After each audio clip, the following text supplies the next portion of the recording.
Mağazamıza çeşit yubka modellerimiz gelip bu hal-hazırda göstərdiyim sizə model 42-50 beden aralığındadır. Uzunluğu ilk önce təqdim edirəm. Bax belə bir uzunluğu var qızlar. Beli rezinkalıdır. Parça özü pambıq parçadandır. Çox zərif parçası var və ətəyi də belə bir gözəl bir proşva ilə işləməlidir. Görürsünüz, çox gözəldirlər. Astarlı modeldirlər, bədən görsədmir.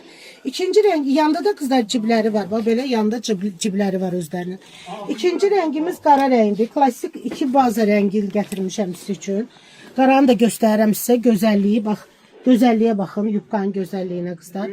42-50 bədən aralığındadır. Sıqanka yubkalardır qızlar. Uzunluq da orta uzunluqdur. Nə çox uzundur, nə də çox qısadır. Bax, orta dizdən aşağı uzunluqdur. 42-50 bədən aralığındadır bu modelimiz. Kim istəyirsə gəlin bu gözəllikləri siz də əldə edin. Mənim dəyərli gözəl xanımlarım.